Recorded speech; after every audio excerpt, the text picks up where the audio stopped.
ನಮಸ್ಕಾರ ಸ್ನೇಹಿತರೆ, ಇವತ್ತು ಪ್ರತಿಯೊಬ್ಬ ಭಾರತೀಯನ ಅಡುಗೆ ಮನೆಯಲ್ಲಿ ಬಳಕೆಯಾಗೋದು LPG ಗ್ಯಾಸ್ ಸಿಲಿಂಡರ್. ಅಡುಗೆ ಅನಿಲ ಇಲ್ಲದಿದ್ರೆ ಜೀವನವೇ ಸ್ಥಗಿತಗೊಂಡಂತಾಗುತ್ತದೆ.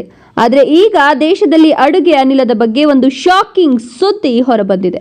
ಇನ್ಮುಂದೆ ನೀವು ಅಂದುಕೊಂಡ ತಕ್ಷಣ ಗ್ಯಾಸ್ ಸಿಲಿಂಡರ್ ಬುಕ್ ಮಾಡೋದು ಅಷ್ಟು ಸುಲಭ ಅಲ್ಲ.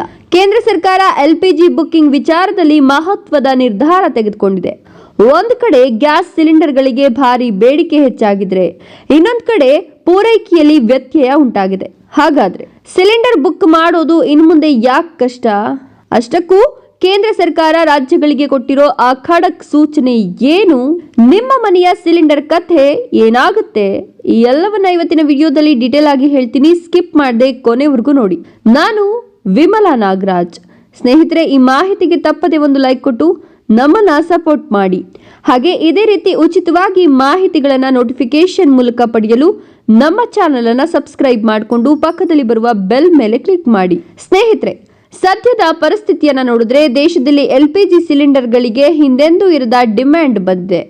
ಜನರು ಎಷ್ಟೇ ಪ್ರಯತ್ನ ಪಟ್ಟರೂ ಒಂದು ಸಿಲಿಂಡರ್ ಪಡೆಯೋಕೆ ಹರಸಾಹಸ ಪಡಬೇಕಾದ ಸ್ಥಿತಿ ನಿರ್ಮಾಣವಾಗಿದೆ. ಇದಕ್ಕೆ ಮುಖ್ಯ ಕಾರಣ ಅಂತಾರಾಷ್ಟ್ರೀಯ ಮಟ್ಟದಲ್ಲಿ ನಡೆಯುತ್ತಿರುವ ಯುದ್ಧದ ಬಿಕ್ಕಟ್ಟು. ಹೌದು, ಯುದ್ಧದ ಎಫೆಕ್ಟ್ ನಿಂದಾಗಿ ಗ್ಯಾಸ್ ಆಮದು ಮಾಡಿಕೊಳ್ಳುವಲ್ಲಿ ಸ್ವಲ್ಪ ಏರುಪೇರಾಗ್ತಿದೆ. ಇದರ ನೇರ ಪರಿಣಾಮ ಹೋಟೆಲ್ಗಳು, ರೆಸ್ಟೋರೆಂಟ್ಗಳು ಮತ್ತು ಸಣ್ಣ ಪುಟ್ಟ ಆಹಾರ ಮಳಿಗೆಗಳ ಮೇಲೆ ಬಿದ್ದಿದೆ. ಅಲ್ಲಿ ಈಗ ಸಿಲಿಂಡರ್ ಸಿಗದೆ ಪರದಾಡುವಂತಾಗಿದೆ. ಆದ್ರೆ ಸರ್ಕಾರ ಹೇಳ್ತಿರೋದೇ ಬೇರೆ, ವಾಸ್ತವದಲ್ಲಿ ನಡೀತಿರೋದೇ ಬೇರೆ. ನಿಮ್ಗೆ ಆಶ್ಚರ್ಯ ಆಗಬಹುದು. ಕೇಂದ್ರ ಪೆಟ್ರೋಲಿಯಂ ಮತ್ತು ನೈಸರ್ಗಿಕ ಅನಿಲ ಸಚಿವಾಲಯದ ಪ್ರಕಾರ ದೇಶದಲ್ಲಿ ಗ್ಯಾಸ್ ಕೊರತೆ ಇಲ್ವಂತೆ. ನೀವು ಕೇಳಿದ್ದು ನಿಜ. ಹಾಗಾದ್ರೆ ಸಿಲಿಂಡರ್ ಯಾಕೆ ಸಿಗ್ತಾ ಇಲ್ಲ? ಇದಕ್ಕೆ ಸರ್ಕಾರ ಕೊಡ್ತಿರೋ ಕಾರಣ ಪ್ಯಾನಿಕ್ ಬುಕ್ಕಿಂಗ್. ಜನರಲ್ಲಿ ಒಂದು ರೀತಿಯ ಭಯ ಶುರುವಾಗಿದೆ.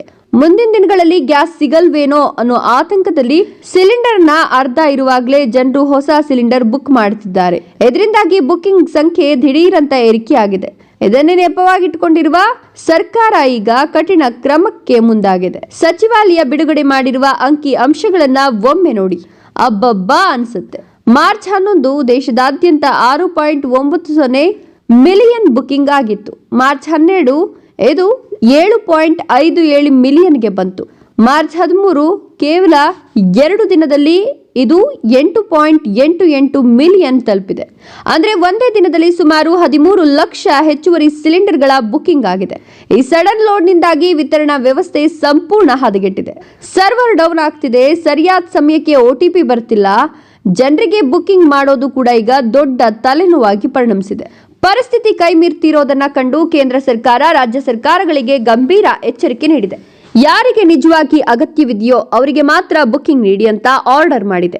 ಅಷ್ಟೇ ಅಲ್ಲ, ಮನೆಯಲ್ಲಿ ಸಿಲಿಂಡರ್ ಖಾಲಿಯಾಗುವ ಮೊದಲೇ ಬುಕ್ ಮಾಡೋರಿಗೆ ಬುಕ್ಕಿಂಗ್ ಮಾಡಬೇಡಿ ಅನ್ನೋ ಸೂಚನೆಯೂ ಹೋಗಿದೆ. ಅಷ್ಟೇ ಅಲ್ಲ, ಮನೆಯಲ್ಲಿ ಸಿಲಿಂಡರ್ ಖಾಲಿಯಾಗುವ ಮೊದಲೇ ಬುಕ್ ಮಾಡುವವರಿಗೆ ಬುಕ್ಕಿಂಗ್ ಕೊಡಬೇಡಿ ಅನ್ನೋ ಸೂಚನೆಯೂ ಹೋಗಿದೆ. ಇದರ ಜೊತೆಗೆ ಇನ್ನೊಂದು ದೊಡ್ಡ ಬದಲಾವಣೆ ಅಂದ್ರೆ ವಾಣಿಜ್ಯ ಬಳಕೆಯ ಸಿಲಿಂಡರ್ಗಳಿಗೆ ಹೆಚ್ಚಿನ ಆದ್ಯತೆ ನೀಡಲು ಸರ್ಕಾರ ಹೇಳಿದೆ. ಹೋಟೆಲ್ ಮತ್ತು ರೆಸ್ಟೋರೆಂಟ್ಗಳಿಗೆ ಗ್ಯಾಸ್ ಪೂರೈಕೆ ನಿಲ್ಲಬಾರದು ಅಂತ ಏಜೆನ್ಸಿಗಳು ಈಗ ನೀಲಿ ಸಿಲಿಂಡರ್ಗಳ ಕಡೆ ಗಮನ ಹರಿಸ್ತಿವೆ. ಇದರಿಂದ ಮನೆಯಲ್ಲಿ ಬಳಸೋ ಕೆಂಪು ಸಿಲಿಂಡರ್ಗಳ ಫಿಲ್ಲಿಂಗ್ ಮತ್ತು ಸಪ್ಲೈನಲ್ಲಿ ತುಸು ವಿಳಂಬವಾಗುವ ಸಾಧ್ಯತೆ ಇದೆ. ಸ್ನೇಹಿತರೆ, ಈ ನಿರ್ಧಾರದಿಂದಾಗಿ ಸಾಮಾನ್ಯ ಜನರಿಗೆ ತುಸು ಆತಂಕವಾಗುವುದು ಸಹಜ. ಬುಕಿಂಗ್ ನಿಯಮಗಳು ಕಠಿಣವಾದ್ರೆ ನಿಜವಾಗಿಯೂ ಗ್ಯಾಸ್ ಮುಗಿದು ಹೋದಾಗ ಸಿಲಿಂಡರ್ ಸಿಗುತ್ತಾ ಅನ್ನೋ ಪ್ರಶ್ನೆ ಎಲ್ಲರಲ್ಲೂ ಇದೆ. ಇನ್ಮುಂದೆ ನೀವು ಸಿಲಿಂಡರ್ ಬುಕ್ ಮಾಡುವಾಗ ನಿಮ್ಮ ಹಳೆಯ ಬಳಕೆಯ ಸ್ಥಿತಿಯನ್ನ ನೋಡಿಕೊಂಡು ಅವರು ಪರಿಶೀಲನೆಯನ್ನ ಮಾಡ್ತಾರೆ. ಆದ್ರಿಂದ ಗ್ಯಾಸ್ ಏಜೆನ್ಸಿಗಳ ಮುಂದೆ ಕ್ಯೂ ನಿಲ್ಲೋದು ಅಥವಾ ಪದೇ ಪದೇ ಬುಕಿಂಗ್ ಮಾಡಿ ಕ್ಯಾನ್ಸಲ್ ಮಾಡೋದ್ರಿಂದ ನಿಮಗೆ ಲಾಭ ಇಲ್ಲ. ಸರ್ಕಾರ ಈ ಪ್ಯಾನಿಕ್ ಬುಕಿಂಗ್ ಅನ್ನ ತಡೆಯೋಕೆ ಇನ್ನಷ್ಟು ಕಠಿಣ ಸಾಫ್ಟ್ವೇರ್ ಅಪ್ಡೇಟ್ ತಂದ್ರೂ ಆಶ್ಚರ್ಯ ಇಲ್ಲ. ನೋಡಿದ್ರಲ್ಲ ಫ್ರೆಂಡ್ಸ್, ಗ್ಯಾಸ್ ಬುಕಿಂಗ್ ವಿಚಾರದಲ್ಲಿ ನಡೀತಿರೋ ಈ ಹೈ ಡ್ರಾಮಾದ ಬಗ್ಗೆ ನಿಮ್ಗೇನನ್ಸುತ್ತೆ? ಸರ್ಕಾರದ ಈ ನಿರ್ಧಾರ ಸರಿ ಇದೆಯಾ? ನಿಮ್ಮ ಏರಿಯಾದಲ್ಲಿ ಸಿಲಿಂಡರ್ ಸರಿಯಾಗಿ ಸಿಗ್ತಿದ್ಯಾ ಅನ್ನೋದನ್ನ ನಮಗೆ ಕಮೆಂಟ್ ಮಾಡಿ ತಿಳಿಸಿ. ಈ ಮಾಹಿತಿ ನಿಮ್ಮ ಸ್ನೇಹಿತರಿಗೂ ಉಪಯುಕ್ತವಾಗುತ್ತೆ. ಅದಕ್ಕೆ ಈ ವಿಡಿಯೋನ ಈಗಲೇ ಶೇರ್ ಮಾಡಿ. ಇಂತಹ ಲೇಟೆಸ್ಟ್ ಅಪ್ಡೇಟ್ಸ್ಗಳಿಗಾಗಿ ನಮ್ಮ ಚಾನೆಲ್ ಅನ್ನ ಸಬ್ಸ್ಕ್ರೈಬ್ ಮಾಡೋದನ್ನ ಮರಿಬೇಡಿ. ಧನ್ಯವಾದಗಳು.